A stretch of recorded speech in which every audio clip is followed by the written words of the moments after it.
Stoke Lodge is a beautiful Grade 2 listed estate which our council bought in 1947. Since then, residents from 3 adjoining wards have peacefully coexisted with a number of schools and local sports groups in this designated important open space. 11 years ago, a major development was proposed, including fencing off the grounds, but then Bristol City Council gave assurances that this would never happen.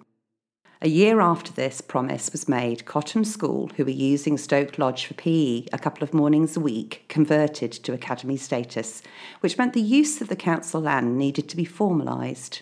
The school was given a 125-year rent-free lease, but some important changes were made to the standard lease, including making it subject to all existing rights and use, including use by the community. The school accepted this clause, their lawyer recognising it was open amenity land. Cottam School says a fence is required because there is a high risk of harm from people and dogs. In 2014, they took a decision to stop using Stoke Lodge, even though there were no reported incidents during its 20 years' use. A council health and safety officer has said that the key risks in the school's assessment were overstated, and Ofsted have also confirmed that they do not require a fence at Stoke Lodge.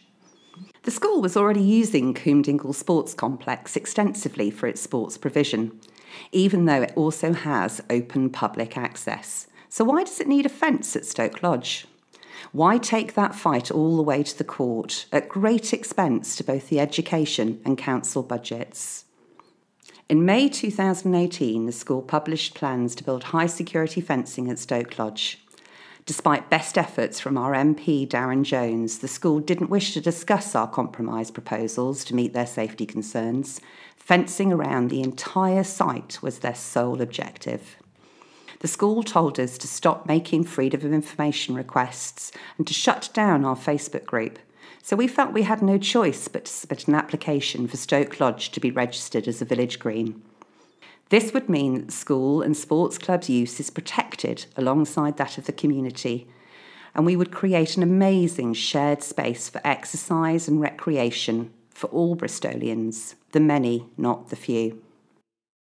The school continued to refuse requests to talk from local councillors, our MP Darren Jones, and also an offer from our Mayor Marvin Rees.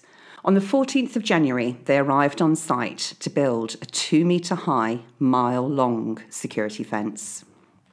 Our community came together to protect the amazing trees of Stoke Lodge, most of which are under tree protection orders and include the Bristol Tree of the Year.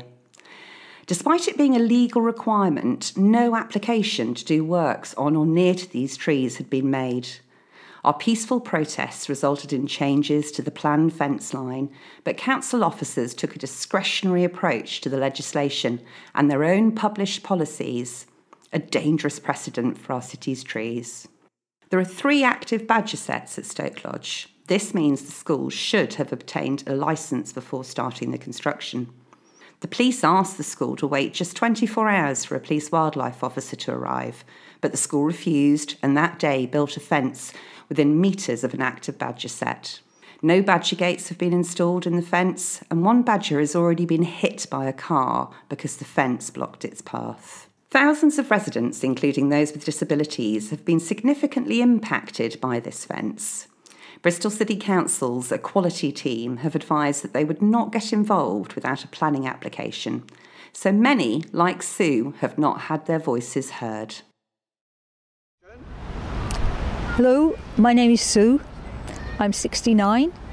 I was diagnosed with MS about 20 years ago, so my mobility is not very good, so I don't walk very far unaided. I use a mobility scooter most of the time.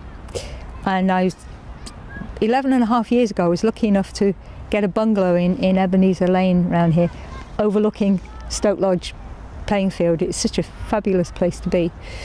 And a lot of people in this area, it's social housing, and it was designated for people with disabilities and senior citizens.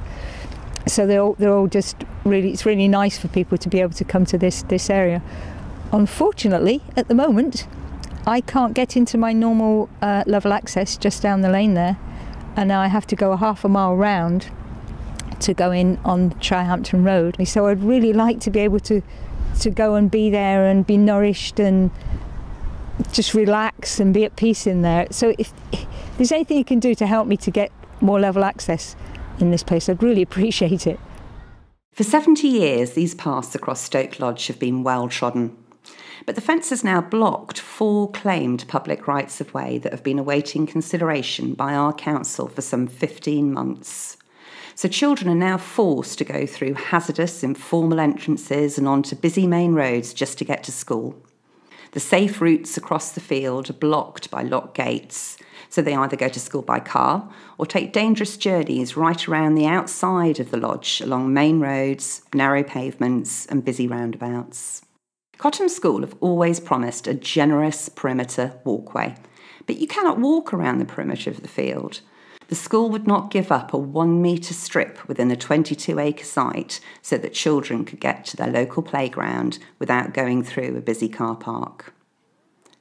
Access for buggies and small people is also particularly treacherous, and many are not visiting the local play park as a result, nor the small arboretum that is outside of the school's lease and therefore has been left unfenced.